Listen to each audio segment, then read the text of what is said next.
En quittant leurs fonctions de membres seniors de la famille royale, Meghan Markle et le prince Harry ont dû renoncer à de nombreuses choses.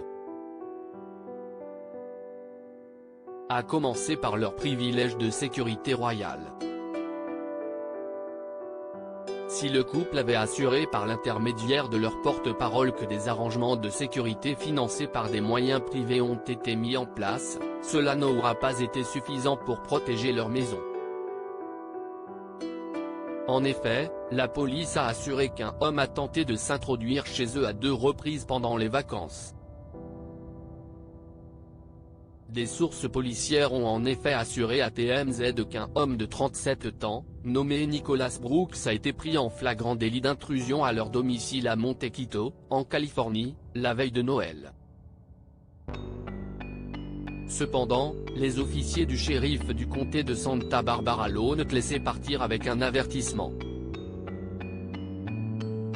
Cela n'aura pas suffi étant donné que Nicholas Brooks s'est de nouveau présenté sur la propriété de Meghan Markle et du prince Harry le 26 décembre 2020. Alors que le jeune homme a été arrêté, les sources du site américain ont révélé que l'intrus était venu tout droit de l'Ohio afin de s'introduire dans leur maison. Cependant, Nicholas Brooks n'a pas révélé ce qu'il souhaitait faire exactement et a alors été accusé de délit d'intrusion.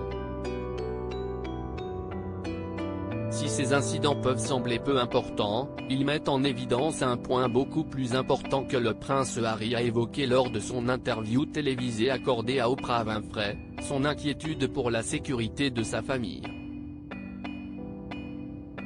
Face à l'animatrice, le frère du prince William a en effet expliqué que le palais de Buckingham lui avait coupé les vivres. L'une des têtes couronnées les plus menacées anciens militaires engagés pendant la guerre en Afghanistan, le petit-fils d'Elizabeth II reste l'un des membres de la famille royale les plus à risque.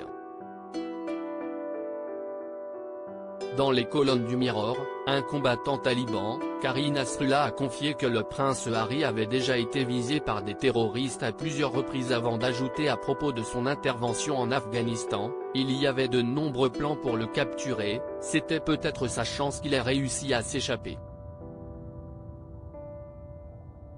Ancien soldat du régiment de parachutistes et expert en sécurité, Paul Bidis a ajouté, Harry devra être protégé, car il est l'une des têtes couronnées les plus menacées.